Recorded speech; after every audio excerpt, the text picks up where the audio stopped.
오늘 우리들에게 주시는 하나님의 말씀 마가복음 8장 22절로부터 26절 말씀입니다.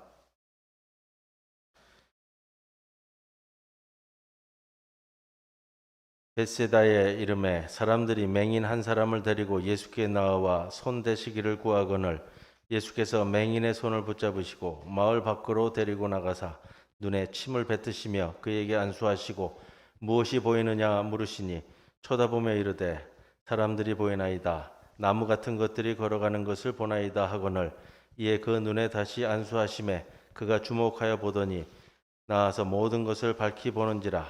예수께서 그 사람을 집으로 보내시며 이르시되 마을에는 들어가지 말라 하시니라. 이 말씀 가운데 성령께서 함께 하시기를 기원합니다. 종교개혁 505주년 기념 주일입니다. 기념한다는 것은 기억한다는 겁니다. 기억한다는 것은 잊지 않고 그 정신을 살려 기려나간다는 것이죠. 1517년 10월 31일 어거스틴 수도원 출신 신부였던 마틴 루터, 비텐베르크 대학 신학부 교수이자 성서 주석가였던 마틴 루터가 비텐베르크 성당문에 95개조 태제를 걸어서 한번 이러이러한 면에서 한번 논의해보자라고 한 것이 출발입니다. 그것이 11월 1일이 가톨릭 전통에서의 그 만성절이에요. 만성절. 어젯밤에 대참사가 났죠. 전 밤엔 몰랐어요. 새벽에 일어나서 보니까 146명이 사망했다고 그러는데 아침에 보니까 또 149명 이렇게 되고요. 더 늘지 않았으면 좋겠는데 굉장히 안타깝습니다. 할로윈데이 축제에서 대참사가 났는데 11월 1일이 그 가톨릭 전통에서의 만성절 할로우즈데이예요. 할로우즈데이. 그러니까 모든 성인들을 추앙하는 날이에요. 그 만성절 주일 예배 드리기 전에 비텐베르크 성당 문에 95개조 태제를 걸어서 이러이러한 면에 대해서 한번 신앙적으로 논해봅시다 한 것이 출발점이 되는데, 할로윈 대위는 그 할로우즈 대위가 이 영국의 켈트의 무속 문화와 결합이 돼가지고 좀 변형이 된 것 같아요. 내용은 그런 거잖아요. 켈트족 문화에서 사람이 죽으면 하늘에 올라가기 전에 영혼이 뭐 1년간 뭐 이 땅을 떠돌다가 1년이 되는 날 이제 다 모여가지고 하늘로 올라갈 건지 뭐 이제 뭐 땅에 있는 사람 몸에 들어갈 건지 뭐 이렇게 뭐 정하는 뭐 그런 날이라고 그래요. 그래서 자기 몸에 들어오는 걸 막기 위해서 자기가 이제 몸을 차게 하고 그다음에 온갖 뭐 기괴한 분장 무섭게 해가지고 그 영혼이 죽은 사의 영혼이 나에게 들어오지 않도록 물리치기 위해서 했던 그 켈트족 무속 신앙 같은데, 그게 이제 뭐 기독 가톨릭 신앙과 좀 결합된 건지 또 뭐 이상한 모습으로 된 건지, 그게 이제 뭐 좀 축제 형식으로 좀 뭐 기괴한 분장을 하고서 돌아다니면서 즐기는 축제 문화가 된 것 같습니다. 할로윈즈 데이는 10월 31일 날 밤이에요.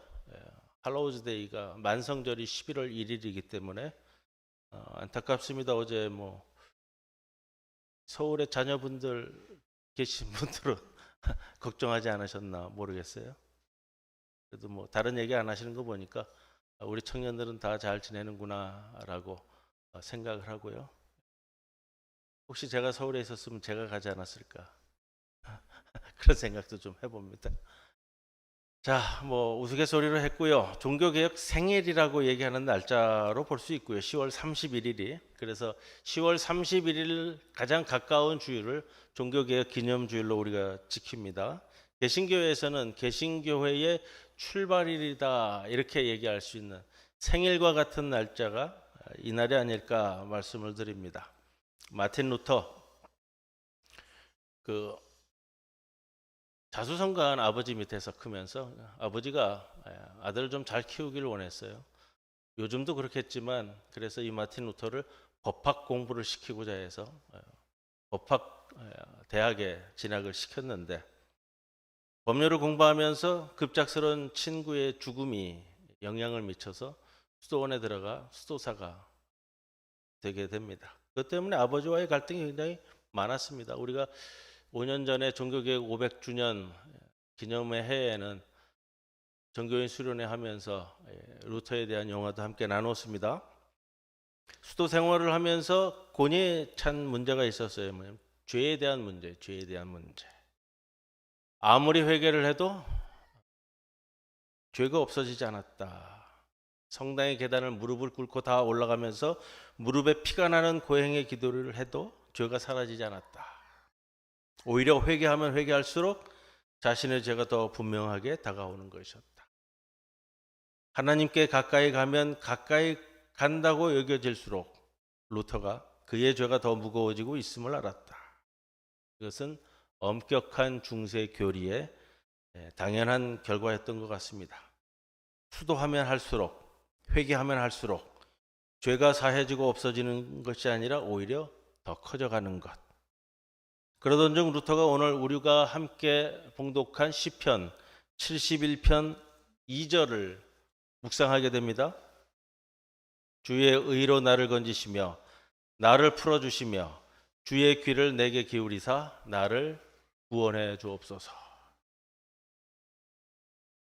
여기서 루터가 생각하는 게 있어요. 주의 의, 하나님의 의가 뭘까? 하나님의 의는 분명코 나를 건지는 구원하는 의다라는 것을 깨닫게 됩니다. 깨닫는다는 것이 굉장히 중요한 의미예요. 왜냐하면 그 전에 자신이 교육받았던 신앙적 바탕 위에서는 그걸 깨달을 수가 없었다는 겁니다. 하나님의 의가 나를 더 큰 죄인으로 몰아가는, 나를 단죄하고 정죄하고 심판하는 의였는데 오히려 이 말씀을 통해서 나를 의롭게 만드시는 의, 내가 죄인이라 할지라도 나를 의인이라 칭해 주시는 하나님의 사랑을 깨닫게 되는 겁니다. 이게 중세기 교회의 의와 종교개혁을 거치면서의 의가 다른 점이다. 이걸 우리가 좀 기억하셔야 되고요. 중세기의 하나님의 의는 인간의 죄와 대립된 의로서 심판과 정죄에 매몰되는 거예요. 종교개혁의 의는 우리를 의롭게 하시는 의라는 것을 성서 속에서 발견하게 되는 것. 죄인으로 만드는 심판의 의가 아니라 우리가 죄인임에도 의롭다고 여겨주시는 하나님의 의다. 그걸 깨닫기까지 수많은 고민과 번뇌와 기도 속에 깨우쳐가는 거예요. 그래서 종교개혁의 출발은 루터의 불안과 고뇌와 이 모든 것이 근간이 되었다라는 것인데 바로 성경 말씀 속에서 깨달아 새로운 눈이 트여져 간다라는 것을 볼 수 있습니다. 오늘 주보 표지 사진을 보세요. 두 사진인데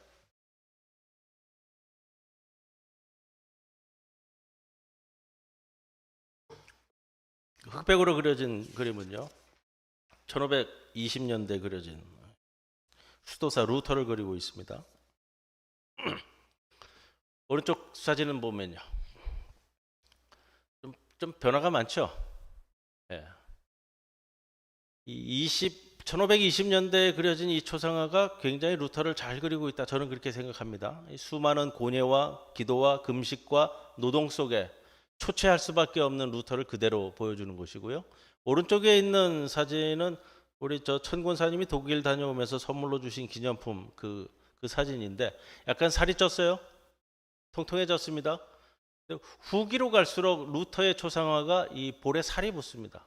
그러니까 아주 말년에 보면은 굉장히 좀 이렇게 통통한 얼굴로 초상화가 그려져요. 20대 루터가 얼마나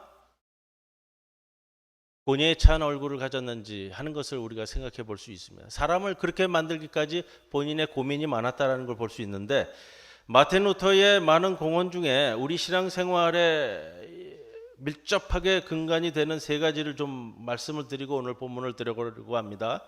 하나는 첫째, 성서 번역이에요.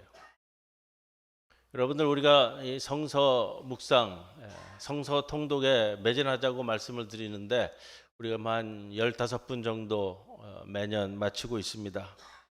당시 성서는 라틴어였어요. 라틴어 성서를 자국말로 번역한다는 것은 이 불경죄였어요. 불경죄. 가장 성스러운 언어인 라틴어로 된 성서를 독일어로, 영국말로, 네덜란드 말로 번역한다라는 것은 불경에 해당되었습니다. 그러다 보니 성서에 대한 내용을 아는 사람들은 성직자밖에 없었습니다. 그래서 성직자의 특권화. 일반 성도들은 성경을 모르기 때문에 사제가 그렇다고 하면 그런 줄 알 수밖에 없는 거죠. 그렇게 정죄와 심판의 의로서 성도들을 묶어둘 수 있었던 겁니다. 두 번째는 찬송가예요. 찬송가. 여러분, 당시에는 라틴어 찬송가밖에 없는 거예요. 근데 라틴어 찬송가는 일반 성도들은 모르죠. 부르면 사제 계급만이 부르고요. 수도사만 와서 부르는 겁니다. 스스로 부를 수 있는 찬송이 만들어지는 계기가 오늘 우리가 설교 전에 함께 불렀던 찬송가 585장 내 주는 강한 성이오는 마틴 루터가 당시 민요의 곡에다 자기가 작사한 찬송가입니다. 그러면 독일말로 된 찬송가를 독일 시민들이 마음껏 부를 수 있는 거죠. 세 번째는 기도에 대한 부분이에요. 기도. 당시 기도는 어떻게 드리냐면요. 기도문에 의해서만 기도를 드리는 거예요. 요즘 가톨릭에 가면은 이제 기도문을 많이 써요. 네. 여러분들, 우리 오늘 우리 장로님이 대표 기도 인도하셨는데 본인의 신앙 하에서 우리 교회를 위해서, 나라를 위해서, 성도들을 위해서 기도문을 작성해서 기도하잖아요. 여러분들도 이 교회당에 오면은 여러분의 기도의 내용을 가지고 기도를 드리잖아요. 당신은 그럴 수 없었습니다. 기도문에 의해서만 기도하는 거예요. 이게 지금은 우리가 마음껏 누리고 있기 때문에 오히려 안 하는 경향이 있는데 당시 종교개혁가들이 이러한 것을 신앙의 양심에 비추어 획득하기 위해서 수많은 피 흘림과 모욕과 고난을 겪어내고 이룬 것들이다라는 것을 우리가 기억해야 됩니다. 이게 얼마나 소중하고 있는지요. 그렇다면 이 시대를 살아가는 신앙인들은 이러한 것들을 마음껏 누리셔야 돼요. 성경도 마음껏 묵상하시고 찬송도 마음껏 부르시고 기도도 열심히 하시고요. 오늘 종교개혁 기념주일입니다. 마틴 루터가 말씀을 통한 새로운 시각, 새로운 눈뜨임을 어떻게 가져갔는가 하는 것을 함께 말씀을 나누면서 오늘 본문으로 갑니다. 한 시각장애인 치유 사건이죠. 제가 마가복음에 나오는 사건들을 순서적으로 보다가 오늘 조금 건너뛰었습니다. 오늘 종교개혁과 좀 매치가 되는 본문이기 때문에. 시각장애인은 어떤 사람이에요? 보지 못하는 사람입니다. 그런데 여기서 우리가 생각할 것은 무엇을 보지 못하는가 하는 것을 생각해야 됩니다. 오늘 본문에 보면 우리 주님이 시각장애인을 치유하는데 좀 특이한 면이 있어요. 이 시각장애인은 한 번에 치유되지 않습니다. 몇 번에 걸쳐서 안수하시죠? 본문 읽으셨잖아요, 오늘. 2번에 걸쳐 안수하시잖아요. 왜 그럴까? 그 정도로 시각장애인이 중증이어서 그랬을까? 아니면 한 번에 고치지 못하는 예수님의 능력이 이제 한계에 다다른 것일까? 하나님의 아들이라면 단번에 치유해야 하는 것이 아닐까? 여러 가지 생각해 볼 수 있습니다. 제가 이 본문을 나중에 한 번 더 할런지는 좀 고민 중에 있는데 여러분 마가는 오늘 22절에서 이 시각장애인을 이렇게 표현하면서 시작합니다. 맹인 한 사람. 한 사람은 대표 단수라고 말씀드렸습니다. 누구를 대표할까요? 우리가 마가복음에 나오는 사건에서는 계속해서 대표 단수 이야기를 드렸습니다. 한 사람이 다수를 대표하고요. 다수를 한 사람으로 표상화한다. 오늘 본문에서는 조금 구분이 되는데 그동안 대표 단수는 이렇게 말씀을 드렸죠. 회당에 모였을 때에 회당에 모인 사람 전체, 회중 전체. 또 거라사 광인 이야기에서는요. 이방인 지역의 이방인들의 형편. 대체적으로 그렇게 말씀을 드렸습니다. 유대 백성들 전체의 현상을 나타낸다. 근데 오늘 본문은 조금 좁혀져서 좀 살펴봐야 됩니다. 오늘 사건의 지명을 22절에 보면 벳세다라고 특정 짓고 있습니다. 벳세다라는 지명의 뜻은 어부의 집이다라는 표현이에요. 예수님의 제자 대다수가 어부 출신입니다. 의도적인 지역 설정으로 보여집니다. 더욱이 벳세다는 제자 중의 제자인 베드로의 고향입니다. 오늘 눈먼 사람 하나는 예수님의 제자들을 나타내는 대표 단수입니다. 왜 그러느냐? 오늘 이 본문 앞에 보면 사실 이미 이 치유 사건 앞에 놓인 사건이 있어요. 6장에 보시면 빵 5개와 물고기 2마리로 5,000명을 먹이고도 12광주리가 남은 이야기, 소위 말하는 오병이어 사건이 있고요. 빵 7개와 물고기 몇 마리로 4,000명을 먹이고도 7바구니가 남은 사건 이야기가 8장 1절로부터 기록되고 있습니다. 소위 말하는 칠병이어 사건입니다. 예수님은 이 두 이야기를 비교하면서 오늘 본문 바로 앞의 사건에서 바리새인들의 누룩과 헤롯의 누룩을 주의하라 말씀하시며 오늘 본문 바로 앞에 구절입니다. 8장 21절 이렇게 이야기합니다. 아직도 깨닫지 못하느냐 라고 말씀하면서 누구를 나무라죠? 제자들을 나무랍니다. 제자들에게 주시는 말씀이란 겁니다. 깨닫지 못하는 제자들을 한 맹인이라고 표상시켜서 우리에게 말씀하시는 예수님입니다. 어떻게 시작이 되죠? 8장 22절에 벳세다의 이름에 사람들이 맹인 한 사람을 데리고 예수께 나와 손대시기를 구하거늘. 이렇게 시작됩니다.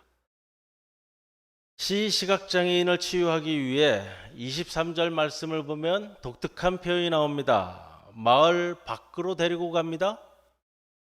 왜 마을 안에서는 치유가 안 될까요? 많은 사람들이 다 지켜보는 마을 한가운데서는 치유하지 못해서 그러셨을까요? 마을은 많은 사람들이 살아가는 곳입니다. 거기에는 그 마을을 지배하는 사회 통념이 자리 잡고 있습니다. 루터가 자신이 교육받아온 가톨릭의 사고로서는 하나님의 의가 심판하고 정죄하시는 의라는 것에서 벗어나기에 너무 힘들었습니다. 하나님의 의는 우리를 사랑하시는 하나님의 사랑이라는 것을 깨닫기까지 루터는 수많은 고뇌가 필요했던 겁니다. 이미 굳어진 사회 통념, 공동체의 통념 하에서는 새로운 시각을 갖는다는 것은 참으로 어렵습니다. 예수님은 이미 알고 있었습니다. 이 시각장애인을 마을 밖으로 데려나가지 않으면 그의 눈을 띄워준다는 것이 얼마나 어려운 것인지를. 23절에 예수님은 그에게 손을 얹고 무엇이 보이느냐라고 물었습니다. 그러자 그는 쳐다보았다라고 합니다. 예수님을 그저 쳐다보는 존재로 생각한다는 겁니다.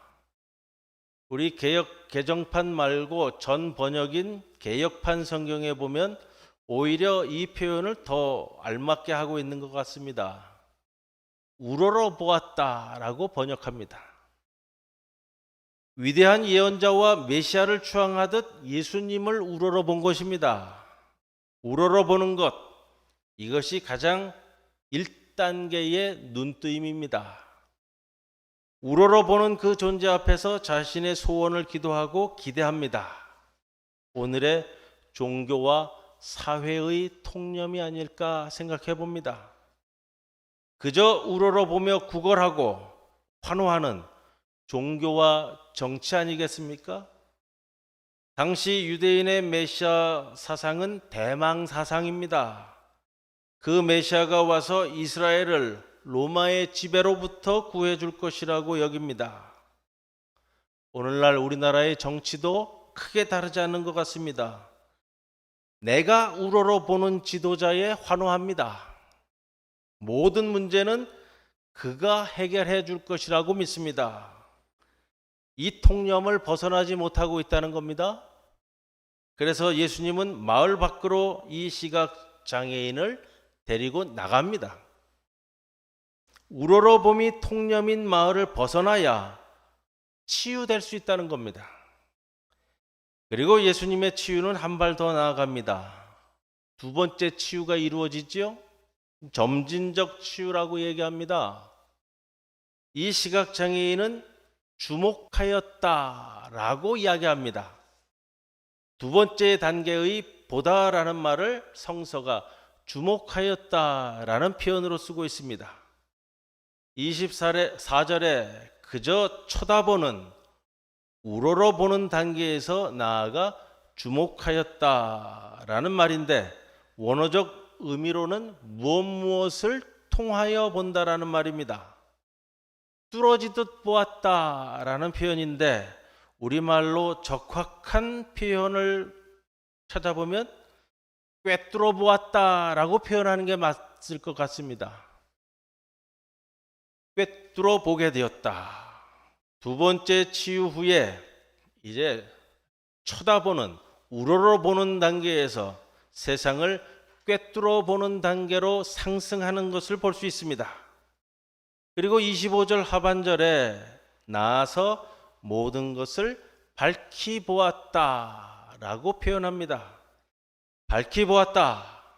분명히 보았다는 것인데, 밝히 보았다라는 것은 안을 속속들이 들여다본다라는 것을 의미합니다. 꿰뚫어 보게 되니 이제 안을 속속들이 들여다보게 되었다라는 말씀입니다. 오늘 본문은 보다라는 단어를 사용하면서 3단계로 상승하는 모습을 우리들에게 일러줍니다. 단순히 육체적 시력의 회복만을 뜻하는 표현이 아니라는 겁니다. 세상을 바라보는 시각의 변화를 보여줍니다. 그러면서 예수님은 마을로 들어가지 말라고 하십니다. 우러러보는 것이 통념인 마을에서는 여전히 이 사람은 시각장애인일 뿐이기 때문입니다. 그런 마을, 그런 세상에서는 우러러보는 것이 전부입니다.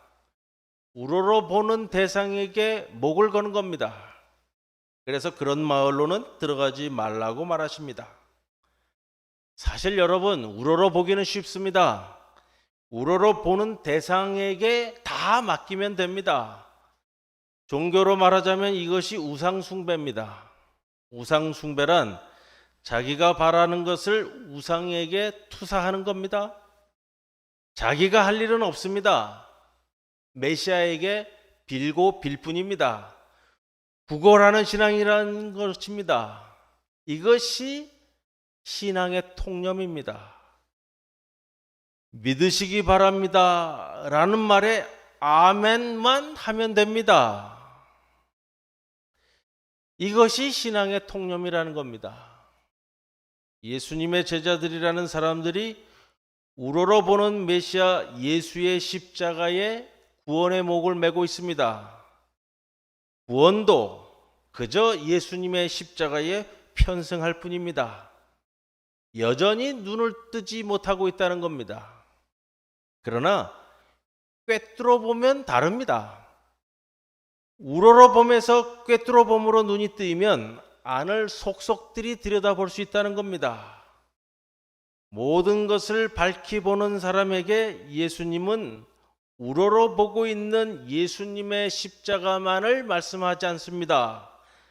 오늘 본문 뒤에 부분인데 34절 9절입니다. 나를 따라오려고 하는 사람은 자기를 부인하고 자기 십자가를 지고 나를 따라오너라. 꿰뚫어 보는 사람은 더 이상 예수님의 십자가만을 우러러보는 신앙이 아닙니다. 이 예수님의 십자가가 내 십자가가 되는 겁니다. 예수님께서 우리에게 이것을 가르쳐 주었습니다. 우러러보지 말고 꿰뚫어 보고 따르라고 말씀하십니다. 꿰뚫어 본 사람의 믿음은 그처럼 사는 겁니다. 자기 십자가입니다. 마틴 루터는 우리에게 성경을 찾아주었습니다. 찬송을 찾아주었습니다. 기도를 찾아주었습니다. 그저 우러러보는 삶이 아닌 꿰뚫어보고 속속 들이보고 그리고 예수님의 십자가를 나의 십자가로 알고 살아가라는 겁니다. 이 말씀이 종교개혁주일에 우리에게 주시는 여러분의 십자가의 말씀이 되기를 주님의 이름으로 간절히 축원을 드립니다. 고마우신 아버지 하나님, 종교개혁주의를 맞습니다. 교회는 언제나 개혁되어야 한다고 우리의 신앙 선조들이 우리들에게 전해준 그 신앙의 전승을 기억하게 해주셔서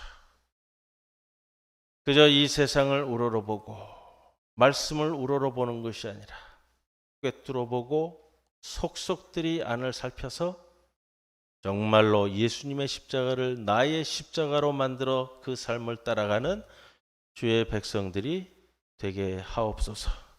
안타깝게 지난밤에 세상을 떠난 젊은 영혼들을 주님께서 불쌍히 여기시고 주님께서 기억하셔서 이제 영원한 평안함 가운데 머물도록 이끌어 주옵소서.